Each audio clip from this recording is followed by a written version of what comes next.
budget ng Pilipinas ay hawak lang ng dalawang tao. Hawak lang siya ni Congressman Zaldico at ni Congressman Martin Romualdez. Nagulat ako kasi merong mga lumapit na miyembro ng House na humihingi. Hinihingi nila yung 5 billion, parte ng 5 billion na budget. Sabihan ninyo si Martin Romualdez na hindi pwede chap-chapin ang classroom construction na 5 billion. Hindi nga ako pumayag na kunin yung 5 billion, dinagdagan nila ng 10 billion yung classroom construction ng Department of Education. Yung 10 billion na yon hindi kontrolado ng Department of Education. Controlled yon ni Congressman Zaldico at Congressman Martin Romualdez. Kinuha nila ang 5 billion ng repairs ng classrooms at nilagay nila doon sa 19 billion para maging 24 billion siya. Ang budget ng Pilipinas ay hawak lang ng dalawang tao. Hawak lang siya ni Congressman Zaldico at ni Congressman Martin Romualdez. Yan ang katotohanan. Halimbawa ko dito, medyo mahaba ito, kaya pagpasensyahan mo. Ang halimbawa ko dito, sa DepEd muna tayo. Sa Department of Education, noong taong 2023, merong 5 billion na inapprove para sa classroom construction. Nagulat ako kasi merong mga lumapit na miyembro ng House na humihingi. Hinihingi nila yung 5 billion, parte ng 5 billion na budget. Wala kasi akong experience sa ganyan. At saka ang pagkakaintindi ko, pag inapprove na yan ng Office of the President, ibibigay na yan, pagdediretso na yon sa approval at trabaho ng Department of Education sa construction ng mga classroom. Nagulat ako, may humingi. Magkano ba ang amin dyan? Magkano ba ang amin dyan? So sinabi ko, hindi pwede ito. Kasi ang mangyayari nito, hindi magagawa ng Department of Education ang trabaho namin na mag-construct ng classroom ayon sa classroom backlog at sa prioritization base sa backlog at sa classroom construction. So sinabihan ko yung isang congressman, sabihan ninyo si Martin Romualdez na hindi pwede chap-chapin ang classroom construction na 5 billion.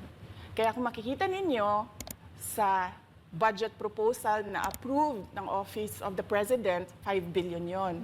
Pero nung lumabas yung GAA o yung budget approved noong 2023, naging 15 billion siya. Dahil hindi nga ako pumayag na kunin yung 5 billion, dinagdagan nila ng 10 billion yung classroom construction ng Department of Education. Yung 10 billion na yon hindi kontrolado ng Department of Education. Controlled yon ni Congressman Zaldico at Congressman Martin Romualdez. Hindi ko na kailangan ng corroborative witness dito dahil makikita niyo yon sa papel. Makikita ng taong bayan yon sa papel. NEP, 5 billion, lumabas ang budget approved, 15 billion. So maiintindihan niyo, 'di ba? Bakit pa tayo magbo-budget hearing para sa Office of the Vice President? 2 tao lang naman ang nasusunod sa budget ng bayan natin. Halimbawa, taong 2024.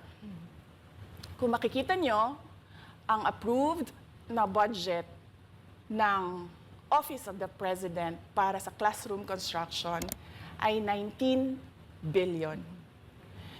Noong lumabas na ang House version ng Appropriations Bill, ay naging 24 billion ito.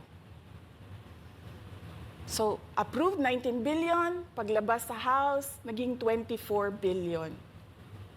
At doon sa 24 billion na yon, kung hahanapin mo sa papel, kinuha nila ang 5 billion ng repairs ng classrooms at nilagay nila doon sa 19 billion para maging 24 billion siya. So ang naiwan sa repairs, sa kawawang mga classroom, ay 1 billion. Kaya makikita nyo, sa papel, nandyan yan. Naging 24 billion. At hindi lang yan, dahil noong 2023 ay hindi ako pumayag na hindi masunod yung DepEd na rules sa paano mag-classroom construction based on need, ang ginawa ngayong 2024, inattach nila ang listahan na kung saan gagawin ang mga classroom construction worth 17 billion. Makikita nyo yon sa papel. Pagdating namin sa Senate, nakita yon ng mga senador. Tinanong nila ang Department of Education, totoo ba o hindi totoo na galing sa inyo ang listahan ng 17 billion ng mga classroom construction? So sabi namin sa mga senador, hindi totoo. Hindi namin magagawa yung trabaho namin. Hindi natin masosolve ang classroom backlog kung ganito ang nangyayari. Pwede ba ninyo kaming tulungan? Yung mga senador naman, very helpful sila. Oo, tulungan namin kayo. Kaya nga, kung makikita ninyo sa interpellation ng isang senador doon sa budget hearing sa Senate, tinanong niya, diretso, galing ba sa DepEd ang listahan ng 17 billion? Galing ba sa DepEd ang listahan na inattach doon sa House version? Sinabi namin hindi. Hindi galing sa amin yan. On record yon. Makikita nyo sa mga videos, balikan nyo yung mga videos. Makikita nyo. Yes, my concern, Madam Chair, Mr. President, under the GAB, I observed that there was an increase in the budget for the construction of new classrooms from 19.6 billion to 24.6 billion. However, this is my concern, which you mentioned earlier, that the repairs and rehabilitation of classrooms was decreased from 6.5 billion to 1.5 billion. I also have information, Madam Chair, Mr. President, that 24.6 billion allocated under the GAB, but only 9.8 billion from the allocation is left to the discretion of DepEd. Kaya hindi ko na kailangan ng witness kasi makikita nyo sa papel. Tapos dumating ang BICAM, walang nangyari dahil ang nasusunod doon ay si Congressman Zaldico at si Congressman Martin Romualdez. Kaya nandun pa rin naka-attach yung 17 billion na ginawang listahan ni Co at ni Romualdez. In fact, balik lang ako konti sa'yo ha. Kahit yung mga congressman, nakikita nila yung problema ng ginawa nila na pag-attach ng listahan sa budget. Kasi doon sa basic education hearing noong May 2024 ng House of Representatives, merong isang congressman nagreklamo, bakit ang tagal ng classroom construction? Bakit ang tagal? Eh sabi nung USEC ng DepEd, kasi may pabago-bago sa listahan ng DPWH dahil hindi kami ang gumawa ng listahan. Yeah, Mr. Chair, with respect to the 17 billion in Annex A of the GAA, we are not privy on how the school sites were chosen. So be it as it may, How is it chosen?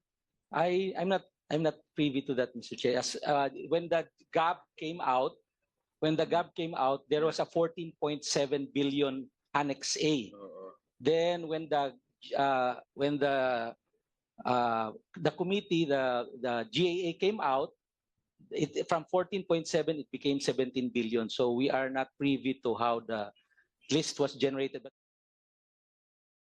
So dagdag ko lang yan doon sa confirmation na kinuha nila yung budget ng DepEd at isa yan sa mga rason kung bakit ako nag-resign sa Department of Education.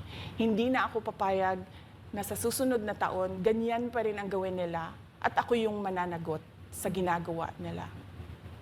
Kaya yan yung sinasabi ko, bakit pa tayo mag-question and answer dito para atakihin niyo ako? Ang masusunod lang naman sa budget, 2 tao lang.